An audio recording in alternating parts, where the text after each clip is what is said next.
Alright guys, this might be the first time that many of you have heard my voice, and this is actually the first time I've attempted to do this in the course, so maybe I might do more of this in the future if this seems to help. But so this would be something that I would do in the classroom to introduce the students in the classroom to the Hemoglobin Lab, which you're working on this week. And we all come from different backgrounds, so I'm not sure how many of you have information that relates to how cells build proteins. So I'm going to go over that briefly and talk about how that relates to this lab that we're doing this week.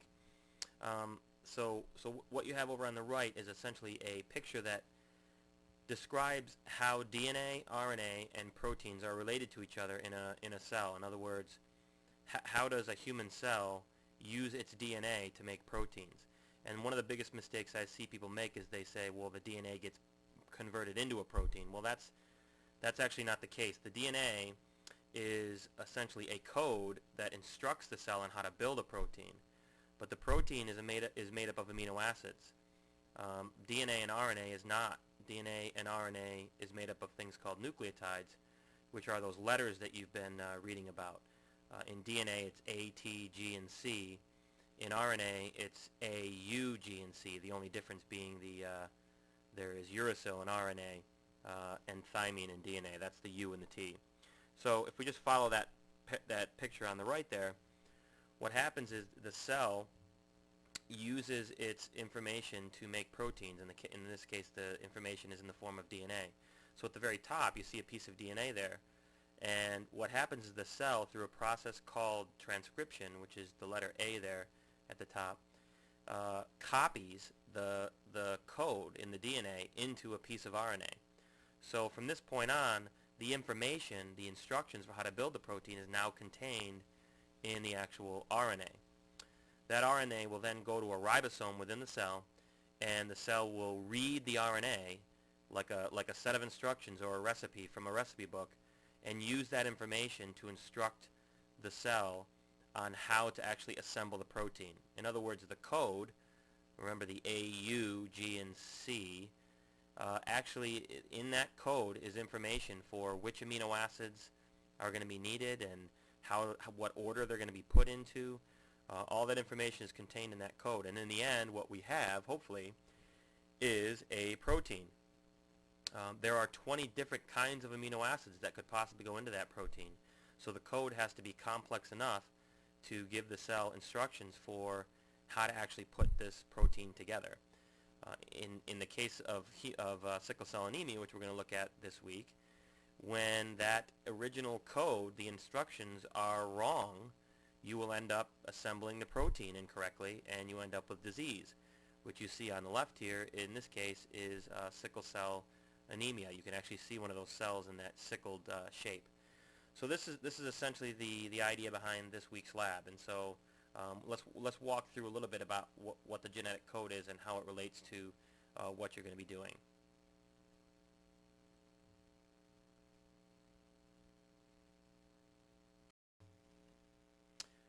So this chart here essentially illustrates what this code looks like. So when you look across the top and across the left and across the right side, you'll see it says second position at the top, first position at the left, third position at the right. The reason why it's set up with 3 letters like this is because the actual code contained in the DNA, or you could also look at it as it contains in the RNA based on what we just talked about. The code is set up so that every 3 letters in the DNA or the RNA represents a code for a specific amino acid. If you look in the chart, you'll see a bunch of these 3-letter codes listed, and then next to each 3-letter code is an abbreviation for a certain amino acid. So if I look, for instance, all the way to the bottom left-hand corner of this chart, you'll see a whole list of 3-letter codes there: GUU, GUC, GUA, and GUG. Well, those are all codes for the amino acid valine. So if the cell is reading a piece of RNA during translation and comes across any one of these codes, it's going to read that as, okay, now in the protein that I'm building, I need to put a valine in at this point. and then as it continues to read the code, it just brings in amino acids in the order instructed by these three-letter codes. So your genetic code is essentially a three-letter code. This is very much like, when I was a kid, the back of cereal boxes used to have these things that you had to decode, had little lines, and underneath it, had this series of numbers or letters, and you had to look up on a chart what letter had to go in that spot. And when you were all done, you ended up with it, telling you to buy more cereal or something like that. But anyways, this code works very much like that, in that you bring in amino acids as instructed for every three letters that you see here. So this is essentially how the code works, and so we'll look at it a little bit more as we go through these next couple of slides.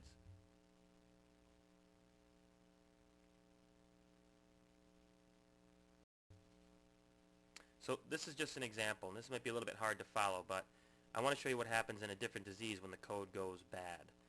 So this first bullet point mentions DNA triplet codes 506 to 510. All that means is that if you were to look at the gene that goes bad in cystic fibrosis, every three letters is a code, which we just learned on the previous slide. Well, if I went to if I went to position 506 on the gene, in other words, the 506th code, what I would find is what you see in that first row of letters, where next to it in parentheses is the word gene. So this is a large sequence of nucleotides in this gene. It's a big gene, but I'm just focused on TAG, TAG, AAA, CCA, and CAA. That first line there. So that's the portion of the gene that we're looking at. Well, remember, during transcription, this is when the DNA gets copied into a piece of RNA. What you'll end up with is AUC, AUC, UUU. So you get the idea. And remember, this is now the information for how to build a protein. So if you were to take these codes, AUC, AUC, and so on, and look them up on the code chart, what we would find is that would instruct the cell to put in those amino acids there. Isoleucine, isoleucine, phenylalanine, glycine, and valine, all abbreviated there. Well, if you move down the slide, you'll see in parentheses it says defective gene. What I did was highlight in the gene on the top line the parts that are missing in cystic fibrosis. So if you take those three letters out that are highlighted, A, G, and A, the two A's that are left slide over and match up with that T that's left, and you end up with TAA. So you actually, if you look at this in the defective gene, you're actually missing one of those codes. And the part that's lost is the amino acid phenylalanine, because it's completely missing from this code. So in cystic fibrosis, what happens is the protein goes bad because there's pieces of the code missing, and the result of having pieces of the code missing is having an amino acid lost. Now, in the lab you're doing this week, the disease is not caused by the loss of an amino acid, but because the code changes and leads to the wrong amino acid being put in at a specific spot, which we'll look at in a second.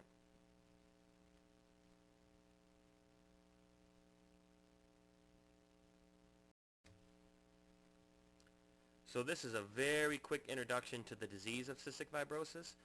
What happens is you have a bad code. The bad code gets used and ends up producing a protein that contains the wrong amino acid, and that causes the protein to change shape. And the change of shape is dramatic enough that it causes the red blood cell to warp and sickle or bend in that shape. That's pretty traditional. It's a very damaging disease, especially if you are homozygous for it, meaning you carry two bad copies of this gene. It can be pretty awful to deal with, as you can see by all these symptoms.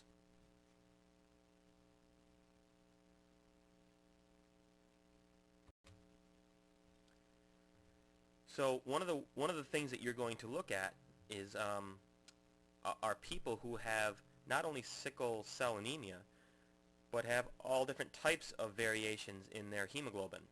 And again, these are all based on the fact that these were people that were born with codes, genes, for how to make hemoglobin that have a mistake in them. And one of the things that you can do, one of the tools that people use to see if there is a mistake in the protein, is to actually run it through what's called gel electrophoresis, which is really actually, although it sounds complicated, is pretty simple. Picture a giant piece of jello, hard jello, with holes cut in it. And on the left side of this picture here, you'll see these little holes labeled 1, 2, 3, 4, 5. Well, what you can do is you can put samples of protein into those little holes and connect this gel, again, it's like hard jello, up to a large power source. And what happens is the bottom of the gel, which when you look to the right, takes on a very large positive charge, and the top takes on a negative charge. And what happens is if the proteins have a lot of negative charge in them, they're going to be attracted to the bottom of the gel where there's all that positive charge. If the proteins don't have as much negative charge in them, then they might not be as attracted. So what happens is the proteins in this mixture, in this sample, will move toward the bottom of this gel based on how much negative charge they actually contain. In a minute we're going to look at some amino acids, because what you're going to see is that some amino acids have charge and some don't. So in a protein, if you were to change an amino acid, there's a potential you could be changing the charge on the protein. And that could lead to changes in how it moves through a gel. And we're going to use this as a tool for trying to find out what the variants are that you're looking at in this lab.